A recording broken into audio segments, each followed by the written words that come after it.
आज का पहला पाठ सामुएल का दूसरा ग्रंथ अध्याय 7 पद संख्या 1 से 5, 8 से 12, 16। दाऊद का राज्य प्रभु के सामने अनंत काल तक बना रहेगा। जब दाऊद अपने महल में रहने लगा और प्रभु ने उसे उसके चारों ओर के सब शत्रुओं से छुड़ा दिया, तो राजा ने नबी नतान से कहा, देखिए, मैं तो देवदार के महल में रहता हूँ, किंतु ईश्वर की मंजूसा तंबू में रखी रहती है। नतान ने राजा को यह उत्तर दिया, आप जो करना चाहते हैं कीजिए, प्रभु आपका साथ देगा। उसी रात प्रभु की वाणी नतान को इस प्रकार सुनाई पड़ी, मेरे सेवक के पास जाकर यह संदेश देना, प्रभु यह कहता है, क्या तुम मेरे लिए मंदिर बनवाना चाहते हो?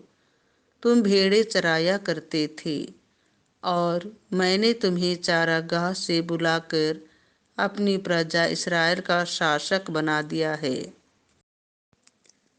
मैंने तुम्हारे सब कार्यों में तुम्हारा साथ दिया और तुम्हारे सामने तुम्हारे सब शत्रुओं का सर्वनाश कर दिया है। मैं तुम्हें संसार के सबसे महान पुरुषों की जैसी ख्याति प्रदान करूंगा। मैं अपनी प्रजा इस्राएल के लिए भूमि का प्रबंध करूंगा और उसे बसाऊंगा। वह वहां सुरक्षित रहेगी। कुकर्मी उस पर अत्याचार नहीं कर पाएंगे। ऐसा पहले हुआ करता था, जब मैंने अपनी प्रजा इस्राएल का शासन करने के लिए न्यायकर्ताओं को नियुक्त किया था। मैं उसे उसके सब शत्रुओं से छुड़ाऊंगा। प्रभु तुम्हें महान बनाएगा। प्रभु तुम्हारा वंश सुरक्षित रखेगा।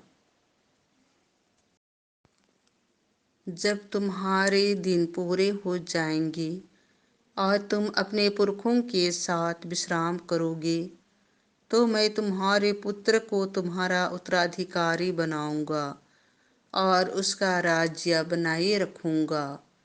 मैं उसका पिता हूँगा और वह मेरा पुत्र होगा। तुम्हारा वंश और तुम्हारा राज्य मेरे सामने बने रहेंगे और उसका सिंहासन अनंत काल तक सुदृढ़ रहेगा। यह प्रभु की वाणी है। संत लूकास के अनुसार पवित्र सुसमाचार अध्याय 1 पद संख्या 67 से 79। वह पूर्व में उदित होकर हमसे मिलने आया है। योहन का पिता जकरियस पवित्र आत्मा से परिपूर्ण हो गया और उसने यह कहते हुए भविष्यवाणी की, धन्य है प्रभु इस्राएल का ईश्वर, उसने अपनी प्रजा की सुध ली है और उसका उद्धार किया है। उसने अपने दास दाऊद के वंश में हमारे लिए एक शक्तिशाली मुक्तिदाता उत्पन्न किया है। वह अपने पवित्र नबियों के मुख से प्राचीन काल से यह कहता आया है कि वह शत्रुओं और सब बैरियों के हाथ से हमें छुड़ाएगा और अपने पवित्र विधान को स्मरण कर हमारे पूर्वजों पर दया करेगा। उसने शपथ खाकर हमारे पिता इब्राहिम से कहा था कि वह हमको शत्रुओं के हाथ से मुक्त करेगा, जिससे हम निर्भयता, पवित्रता और धार्मिकता से जीवन भर उसके सम्मुख उसकी सेवा कर सके।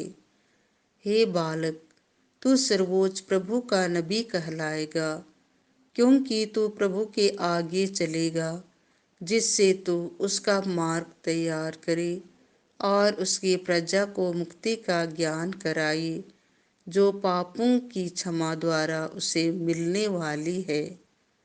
हमारे ईश्वर की प्रेम पूर्ण दया से हमें स्वर्ग से प्रकाश प्राप्त होगा, जो अंधकार और मृत्यु की छाया में बैठने वालों को ज्योति प्रदान करे और हमारे चरणों को शांति पथ पर अग्रसर करे।